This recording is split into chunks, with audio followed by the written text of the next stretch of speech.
Starting off this countdown, we have Fukushima. Due to the Fukushima nuclear disaster, Japan is said to be one of the world's most radioactive places. In 2011, an earthquake triggered a tsunami that ended up flooding the nuclear power plant and knocking out emergency generators. The power plant survived the earthquake, but the tsunami was twice as powerful as the plant was designed to tolerate. It led to the plant's 3 reactors leaking radioactive materials everywhere. The material contaminated wastewater and leaked into the Pacific Ocean. As a result, this is considered the most severe nuclear accident since Chernobyl. To this day, people are still cleaning up the nuclear waste and contaminated water there. In fact, 1.25 million tons of radioactive water is currently being stored at Fukushima. What's scary is that next year they won't be able to store it anymore, so they're looking at releasing it into the sea. Obviously, it will be treated first, but still, it won't be good for the marine life or the water. Moving on, at number 9, we have the Dugway Proving Ground. Located in Utah, the Dugway Proving Ground is the main biological and chemical weapons testing site for the US Army. During 1949 to 1952, 4 major types of radiation weapons tests took place there. First, we got the cluster bombs. Cluster bombs weighed about a ton each, and they were dropped from airplanes flying at 20,000 feet. They then would explode when they reached 800 feet above the ground, spreading radioactive particles everywhere. These tests released between 1,500 to 30,000 curies of radiation each. Then we have the small pellet tests. Again, this involved dropping small radioactive pellets over the area from a high altitude. Then we have the radioactive specks. Basically, a dust generator would fly over the area and spew radioactive specks all over that area. They also tested exploding radioactive metal in different shapes to see what would spread the contamination the best. Each test released about 100 curies of radiation. In our 8th spot today, we have the abandoned hospital in Brazil. Now we'll be talking about an abandoned hospital site in Brazil that used to perform radiation therapy for cancer patients. On September 13th in 1987, a bunch of individuals broke into the abandoned hospital and stole some parts from a teletherapy unit, thinking it would be worth some money. Little did they know that they took home something highly radioactive. That night, upon bringing it home, the 2 men became very sick and threw up. In the following days, the 2 men became worse and worse. One of the men actually had his hand swell and he had to get it partially amputated. Little did they know what was causing this. While this was all happening, they gave this radioactive piece of equipment to a number of different people. In fact, one of the guys even dismantled it, spreading cesium all over a large area. In the end, 4 people died as a result of this incident, and 250 others were injured from exposure to radioactive contamination. A cleanup crew was sent to decontaminate the area. Topsoil was removed in several areas, and a number of houses were demolished. To this day, it's said to be one of the world's worst nuclear disasters and one of the world's worst radiological incident. In our 7th spot, we have Hanford Site. Located in Washington, D.C., the Hanford Site is said to be one of the world's most radioactive places. So during the Cold War, the US used this site as its main plutonium production facility for their nuclear weapons. In the end, they produced enough plutonium for around 60,000 nuclear weapons, including the plutonium that was used in the Fat Man bomb that was dropped on Nagasaki in 1945. Now this place has since been decommissioned, but still contains about 60% of high-level radioactive waste. Most of the waste has been buried underground, but that wasn't a good decision because large areas of groundwater have since become contaminated. Coming in at number 6, we have d'Aubervilliers, Paris. During the 1920s to 1930s, 2 individuals, Frederick and Irene Joliet Curie, conducted a number of studies on radioactivity in this area. In particular, they were experimenting with salts of radium-226. Later on, the French army took over these experiments, and they seriously contaminated the fort. In the 1990s, 61 barrels of cesium-137 and radium-226 were found stored there, as well as about 160,000 gallons of contaminated soil. Over the years, they have tried to decontaminate the area, but in 2006, more contaminated areas were uncovered. People in the area were being exposed to radioactivity and they didn't even know it. In fact, a high percentage of people living in the surrounding area were found to have cancer. Although they deny that this site has anything to do with it, it seems quite obvious that it does. We are now at our 5th and halfway mark with Anahuac Island. This island is part of the Marshall Islands in the Pacific Ocean. In 1946 up until 1958, the US government conducted 67 nuclear tests in the Marshall Islands. In 1951, the first ever hydrogen bomb was tested there. As a result, a number of atolls got contaminated, including Anahuac. In fact, it's said that the Marshall Islands to this day are still more radioactive than Chernobyl and Fukushima. Isn't that insane? So when testing the soil, researchers found that the island had toxic levels 10 to 1,000 times higher than the soil in Fukushima, and it's about 10 times more toxic than the soil found in Chernobyl. On top of that, the government said that this is a cause for great concern. The US government had to relocate an entire population because it was exposing them to cancer and other illnesses due to the radiation. But people still live there despite this huge concern. In 1980, hundreds of people gathered on this island and participated in a radioactive cleanup, but still, the levels on this island are highly unsafe. Coming in at number 4, we have Rongelap Atoll. Surprise, surprise! Another dangerously radioactive atoll located on the Marshall Islands. Researchers have found that this island has the highest levels of external gamma radiation than all of the islands they examined in the study. Soil samples from the area also exposed that they have high concentrations of radioactive isotopes. Not only that, but researchers also found that the fruits on the islands contained more cesium-137 than is permitted by safety standards. And some of the islands also contained more cesium-137 than Chernobyl ever had. In our third spot today, we have Sellafield, United Kingdom. This is another place that has been given the name one of the world's most radioactive places. Back in the day, during the Cold War, Sellafield was the site where weapon-grade nuclear materials were produced for the UK's nuclear weapon program. However, in 1957, one of the Windscale pipes caught on fire and 11 tons of uranium was on fire for 3 days. As a result, radioactive material started spreading across the Lake District. It was deemed Britain's worst nuclear accident. On top of that, no one evacuated and no one received iodine pills. In fact, some people didn't even know about the fire. They tried to keep it all hush-hush, and workers were just told to keep on working. That was until they found that golf courses, milk, and chickens, among other things, were getting contaminated. To this day, the plant releases around 2.3 million gallons of contaminated waste into the sea on a daily basis. In fact, this has made the Irish Sea the most radioactive sea in the world. Moving on to number 2, we have the Siberian Chemical Combine. This is another place contaminated by high levels of radiation. Located in Russia, this was one of the production facilities used to produce nuclear products for the Soviet nuclear weapons program. But after the fall of the Soviet Union in 1991, the facility stopped its production of plutonium and uranium. But to this day, this combine keeps on contaminating underground waters. This has to do with the explosion that took place on April 6, 1993. As a result of the explosion, tens of thousands of people were exposed to high levels of radiation and contaminated air, water, and soil. In fact, it's said that 10 grams of plutonium is released into the atmosphere there each year. In 2008, a study of the area found increased levels of plutonium and cesium-137 in soils and water samples, suggesting the plant is still leaking. And in our number 1 spot today, we have the Bikini Atoll. This is another atoll located in the Marshall Islands. Turns out that depending on how long you stay there, you could get exposed to as much radiation as you would get from 1 to 64 chest x-rays. That's insane. So in 1954, this area was the site for the US's largest hydrogen bomb test. The blast from this bomb was thousands of times more powerful as the bombs dropped on Japan during World War II. As a result, Bikini Island is said to have the highest levels of radiation in all of the Marshall Islands. In fact, in 1946, residents were forced to relocate, so they were actually shipped around to a number of different islands. They kept moving these people around because of lack of water and food sources. Then in the 1960s, the government said that the islands were safe to live on again, and they were no longer radioactive, which was not the case, and they soon found the levels of radiation were still dangerously high, so everyone had to leave again. In fact, this location is said to be more radioactive than Chernobyl and Fukushima. Coming into number 10, we have the 2018 Salisbury poisoning cover-up. This is a very sensitive topic indeed, and even caused the Russian and British governments to come to blows in a war of words. What happened was that a former Russian military officer and double agent for the UK intelligence service was poisoned in Salisbury.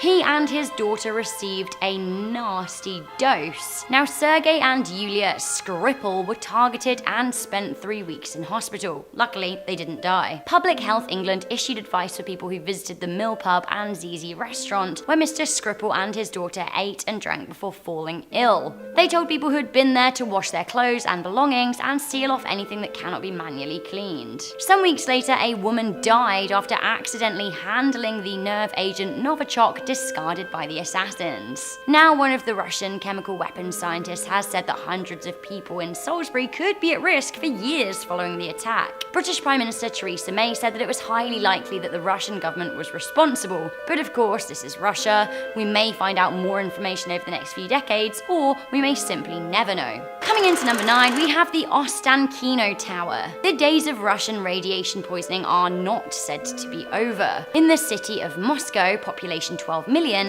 the Ostankino Tower looms. The tower gives out television and radio signals to the city, however it has been accused of being a mutant maker because of the electromagnetic radiation it gives out. While this is a bit of an urban legend, with people saying that huge rats exist in the metro stations because of it, there is a scary truth to it. The Kremlin would never admit it, but a 2005 study showed that people in the Ostankino neighborhood were affected by the tower. In other countries, it's reported that scientists are constantly monitoring radiation given out by broadcast towers, but Russia doesn't appear to be. Coming into number 8, we have the 2016 presidential election interference. There is now evidence to suggest what was long since suspected. Russian intelligence hacked the 2016 United States presidential election. The CIA concluded that Russia acted to help Trump and the Republicans win by releasing thousands of stolen emails, many of which were damaging to the Democratic Party. There is also evidence to suggest that the Russian government were bankrolling troll farms. These are places that generate and spread fake news. Current bipartisan investigations are taking place, but Donald Trump has on many occasions denied any involvement. That being said, following his most recent meeting with Vladimir Putin, Trump seemed to actually admit that maybe they were involved. While words from the United States president have been confusing, Russia, of course, are keeping a stony silence. Coming into number 7, we had state-sponsored doping and FIFA. In 2016, it was revealed that Russia was involved with state-sponsored doping of their Olympic team and that they had been threatening members of the World Anti-Doping Agency. As a result of investigations, it's suspected that between 2011 and 2015, more than 1,000 Russian Olympians benefited from a doping cover-up.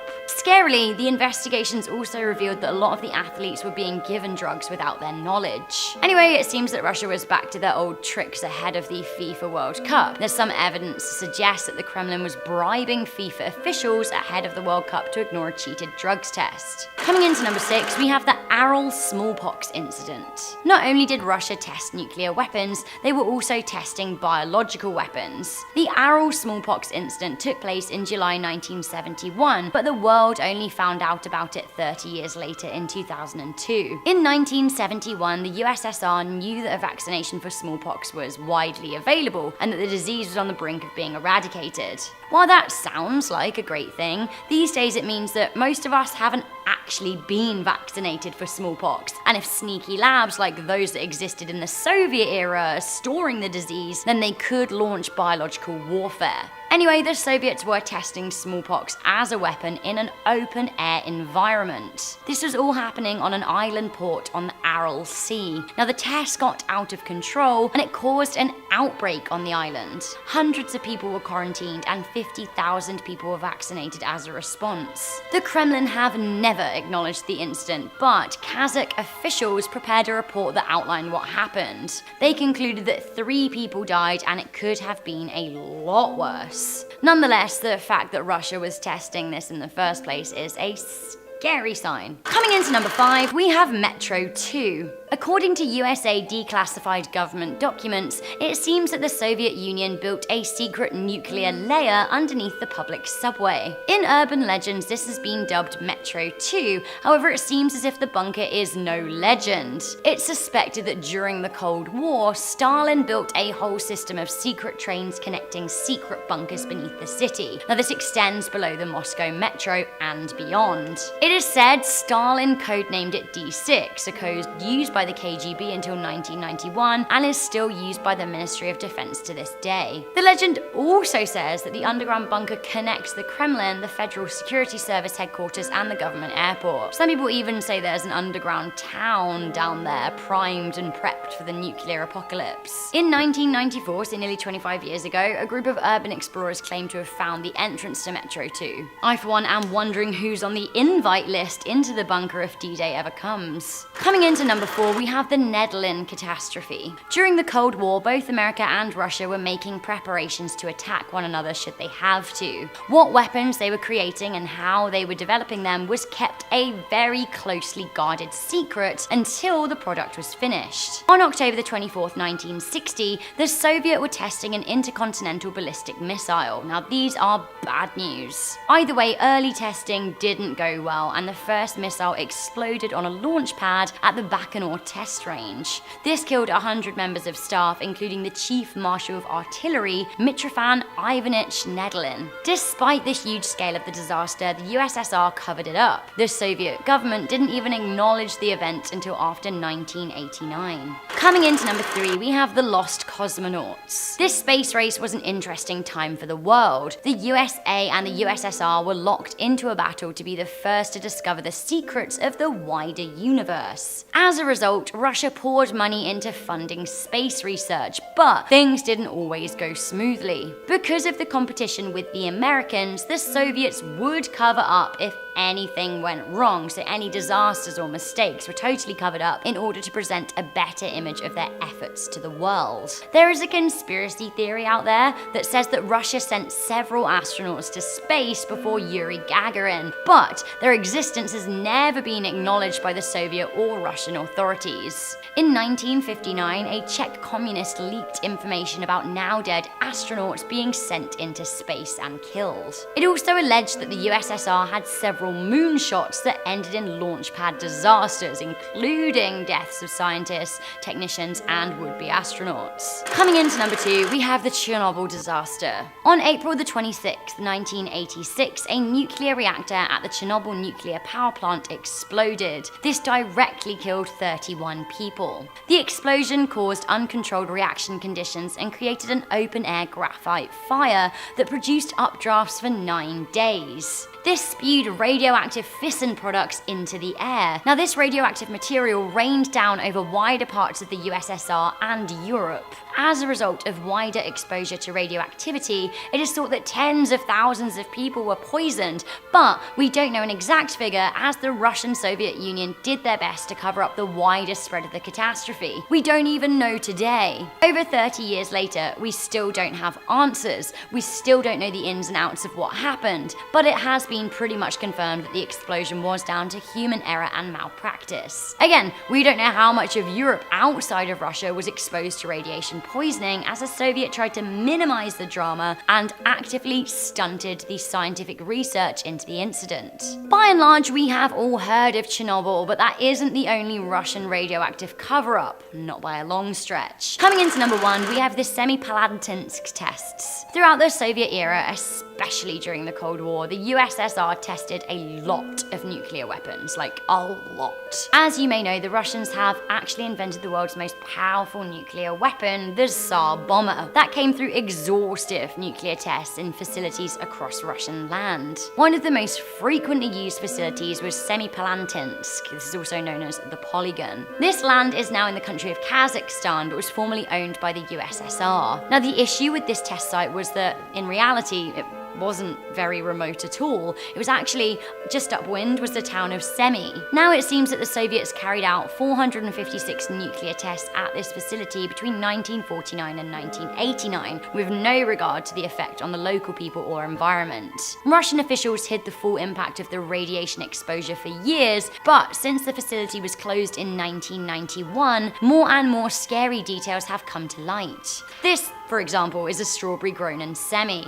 Here is a man born in Semi in the height of the testing years. Also, there is so little information about the facility out there that the rest of the world has no idea the full extent of sickness inflicted on humans as a result of the testing. How terrifying. Starting off this countdown, we have St. Elmo. St. Elmo, originally known as Forest City, was once a very popular mining town in Colorado. They had about 2,000 people living there when the mines opened. However, in the early 1920s, the mining industry started to decline, and slowly people packed up and left. However, it's not completely abandoned. Apparently, a couple of people still live there, but it's said that this place is haunted. In fact, it's said that it is home to some of the most paranormal activity in the state. Maybe it's a good spot for paranormal investigators, but not the best area to live in. I mean, I wouldn't want ghosts for neighbors. I mean, maybe I would, if they were friendly ghosts that kept noise levels down, then sure. Moving on at number 9, we have Krakow, Italy. Krakow, Italy was founded in the 8th century. However, it now lays abandoned due to a series of destructive natural disasters. The first natural disaster occurred in 1963 when a bunch of landslides affected the area. This was a result of the city being built on a cliff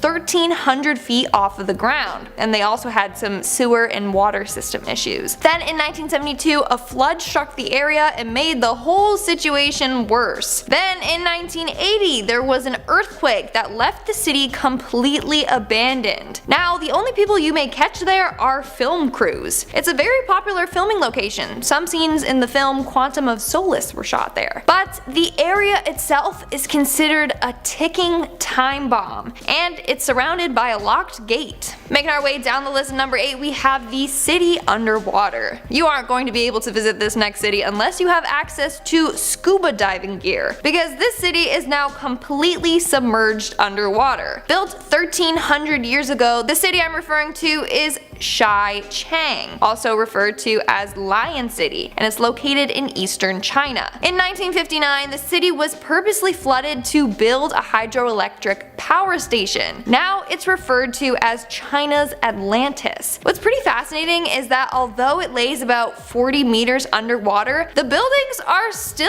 in pretty good shape. The only change is instead of having human residents, it's home to tons of aquatic life. Moving on to number 7, we have Cahaba, Alabama. Cahaba in Alabama was abandoned after suffering from seasonal flooding. In 1865, Cahaba was destroyed by a flood and then abandoned. After the flood, living there became relatively impossible, so residents had no choice but to leave. But then in the 1920s, an archaeologist started to uncover and preserve some of the structures. Now it's said that the area is very haunted. In fact, it's known for a ghostly orb that can be seen floating around only to vanish into thin air. So the citizens may no longer live there, but ghosts certainly do. In our 6th spot, we have Varosha, Cyprus. In the early 70s, Varosha was one of the most popular tourist attractions in the world. That was until 1974 when Turkey invaded Cyprus. As a result, the residents there fled for their lives. Some residents have told stories of pots being left on their stoves or things still left in their ovens. It's quite sad how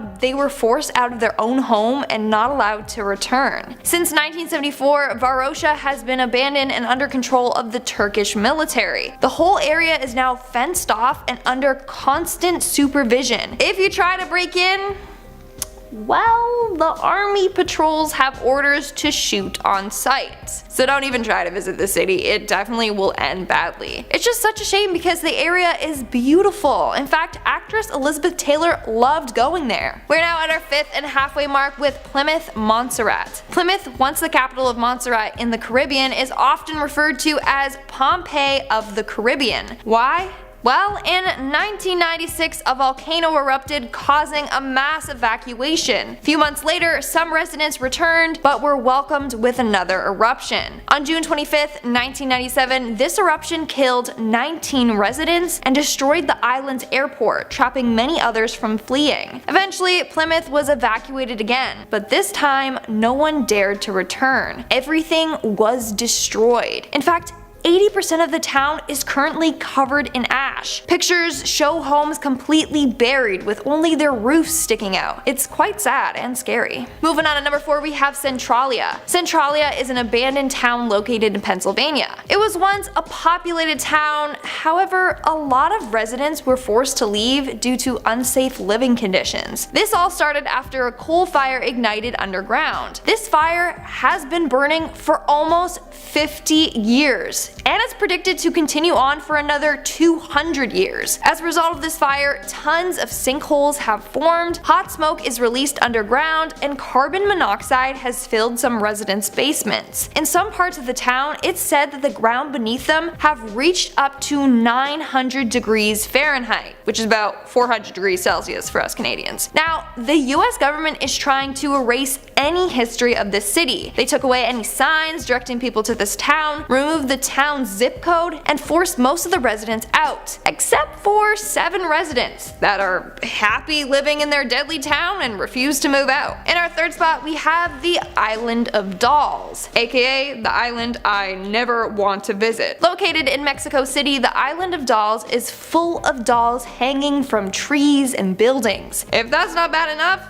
these dolls have been there for so long that they are covered in dirt, cobwebs, and insects, making them look that much more terrifying. Now, you're probably wondering how this place came to be. Clearly, it's not Annabelle or Chucky's private island resort, though it could be. So back in the 1950s, a man named Don Julian started to hang dolls from trees as a way to protect himself against evil spirits. Paranormal things kept happening to him there, so he would hang dolls everywhere with the idea that they would scare the souls of the deceased. He spent more than 50 years hanging dolls. Some were found in the garbage, some were missing limbs.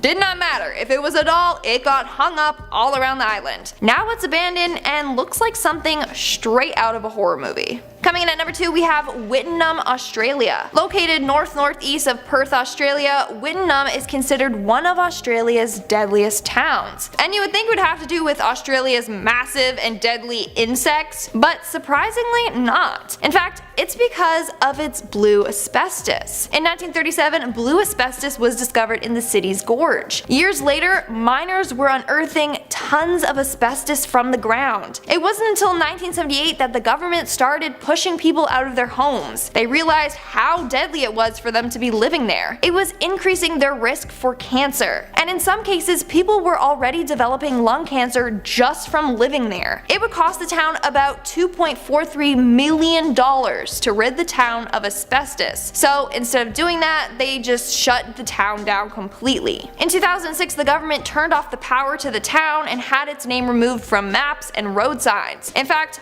all roads that once led to the town are now closed off. If you do choose to enter the town, you will find tons of huge warning signs advising you to turn back. And in our number 1 spot, we have Pripyat, Ukraine. This is probably the most famous abandoned city on the list. So Pripyat was a city in Ukraine that had a population of 49,000 individuals. However, on April 27, 1986, all residents were forced to evacuate following the Chernobyl disaster. Pripyat was the most affected by the Chernobyl nuclear disaster since they were the closest to the power plant. They were the ones most exposed to the radioactive chemicals. A once beautiful city was left abandoned in just 3 hours. Due to the radiation, the city will be left untouched for thousands of more years until it's safe enough to return.